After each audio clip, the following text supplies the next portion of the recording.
ప్రజలందరికీ మన మీడియా ద్వారా మిత్రుల ద్వారా తెలియజేయమనగా ఈరోజు మనం ఇక్కడ ఎలక్షన్ సంబంధించి రేపు మనకు కౌంటింగ్ జరుగుతుంది అనంతపూర్లో. దీంట్లో భాగంగా మన తాడిపత్రి ఏసీకి సంబంధించి కొన్ని సూచనలు చేయదలుచుకున్నాము. రాష్ట్ర వ్యాప్తంగా కూడా 144 సెక్షన్ ఉంది. మన అనంతపురం జిల్లాలో కూడా 144 సెక్షన్ విధించినారు. అదేవిధంగా 30 పోలీస్ యాక్ట్ కూడా అమల్లో ఉంది. దీని మేరకు ఎక్కడ కానీ గుంపులుగా జనాలు ఉండకూడదు. సాధారణ జీవనంలో వాళ్ళకు సంబంధించిన పనులు చేసుకునేనుకుంటారే కానీ అన్లాఫుల్ యాక్టివిటీస్ చేయడానికి గుంపులుగా చేరడం నిషేధము. కాబట్టి దీన్ని దృష్టిలో పెట్టుకుని ప్రజలందరూ కూడా ఏదైనా అవసరము అని ఉంటే తప్ప బయటకు రాకుండా వాళ్ళ ఇళ్లలోనే ఉంటూ వాళ్ళ పనులు చూసుకోవాల్సిందిగా తెలియజేస్తున్నాము.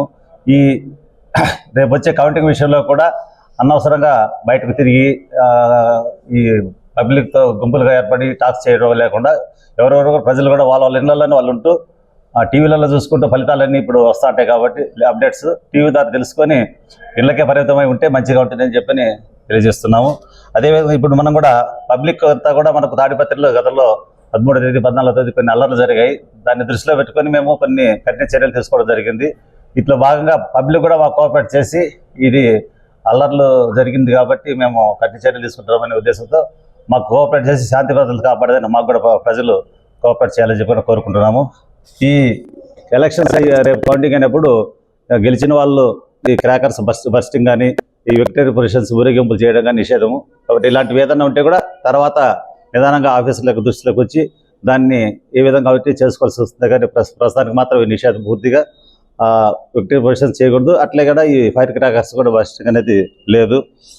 తర్వాత ఇటీవల తెలిసిందేమంటే కొన్ని చోట్లలో ఈ వాట్సాప్ సోషల్ మీడియాలో కానీ వాట్సాప్లలో కానీ కొన్ని గ్రూపుల్లో ఇతరులను కించపరిచే విధంగా అంటే మేము గెలుస్తున్నాం అనేది లేకపోతే నీకు తెలుస్తాను అని అన్నట్లుగా ఇతరులను కించపరిచే విధంగా కొన్ని వాట్సాప్ మెసేజ్లు కానీ ట్విట్టర్లో కానీ వీటిల్లో వస్తున్నాయని చెప్పని మా దృష్టికి వచ్చింది.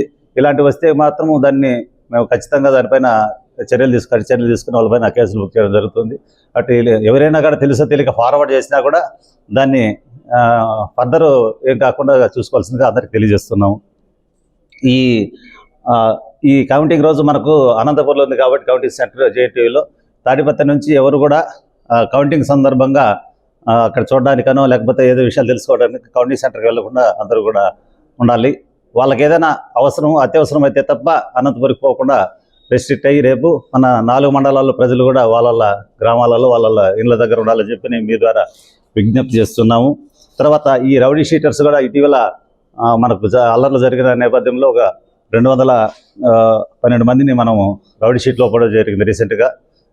అక్కడ ఇవన్నీ కూడా మేము అన్బియాస్డ్గా ఏ పార్టీకి సంబంధం లేకుండా మాకైతే ఎవరైతే కేసులో ఉన్నారో వాళ్ళని అరెస్ట్ చేస్తున్నాము. అదేవిధంగా కూడా రౌడీ షీట్లు కూడా హెచ్చు తగ్గులు అనేది లేకుండా 2 పార్టీలు మిగతా అన్ని కూడా అదర్స్ కూడా చూసుకొని అందరినీ కూడా ఈక్వల్గా అదేదని రౌడీ షీట్లు ఓపెన్ చేయడం జరిగింది. కాబట్టి ఈ చిన్న అభ్యాసాలకు వెళ్ళి లీడర్లు చెప్పింది విని వీళ్ళ భవిష్యత్తు నాశనం చేసుకోకుండా ఇప్పుడు కేసులు జరిగినప్పటి నుంచి కూడా చూస్తున్నారు. 13, 14వ తేదీ నుంచి వీళ్ళందరూ కూడా బయట ఇళ్లలో వదిలేసి బయటకు వెళ్ళారు.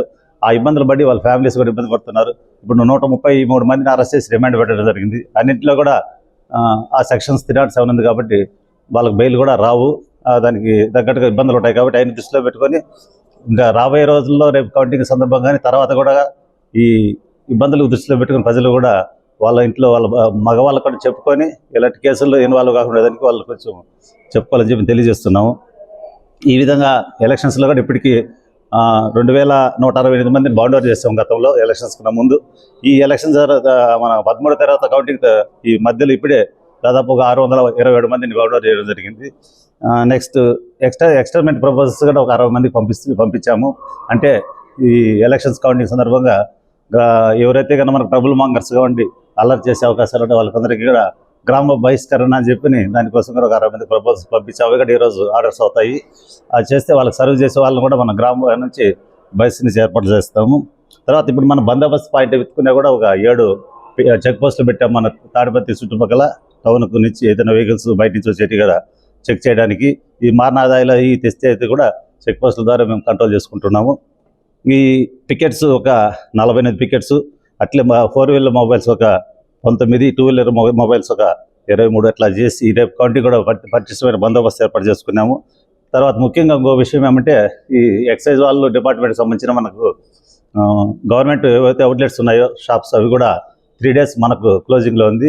జిల్లాలో అనంతపురం జిల్లాకు అందరికీ ఈరోజు రేపు అయితే మనకు మాత్రం తాడిపత్రి సపరేట్గా ఈరోజు రేపు ఎల్లుండి 3 రోజులు వైన్ షాప్స్ క్లోజ్ ఉంది. కాబట్టి ఇది ఈరోజు ఆల్రెడీ ఉదయం 1 గంట నుంచి రాత్రి మిడ్ నైట్ 1 AM నుంచి మనకు 3వ తేదీ పూర్తిగా ఉంటుంది, 4వ తేదీ పూర్తిగా ఉంటుంది, 5వ తేదీ మిడ్ నైట్ వరకు అంటే 11:59 దాకా 5వ తేదీ కూడా అంటే మనకు 3 days ఉంది.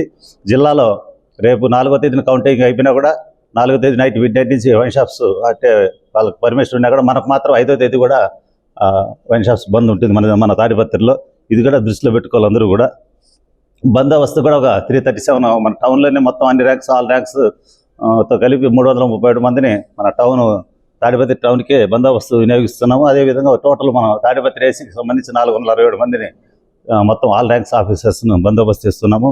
మనకు ఈ మండల ఎగ్జిక్యూటివ్ మ్యాజిస్ట్రేట్స్ను కూడా రిక్వెస్ట్ చేసి కలెక్టర్ గారు రిక్వెస్ట్ చేసి మన తాడిపత్రి ఏసీకి 4 మండలాల్లో 4 అదనంగా ఒక తాడిపత్రి మండల ఎగ్జిక్యూటివ్ మ్యాజిస్ట్రేట్ టోటల్ 5 మందిని మనం తీసుకోవడం జరిగింది. వీళ్ళందరూ కూడా మనకు అందుబాటులో ఉండి రేపు కౌంటింగ్ను పర్యవేక్షిస్తారు. కౌంటింగ్ అప్పుడు మనకి ఇక్కడ అల్లర్లు జరిగిన మండల ఎగ్జిక్యూటివ్ మ్యాజిస్ట్రేట్ అందబాటులో ఉంటారు.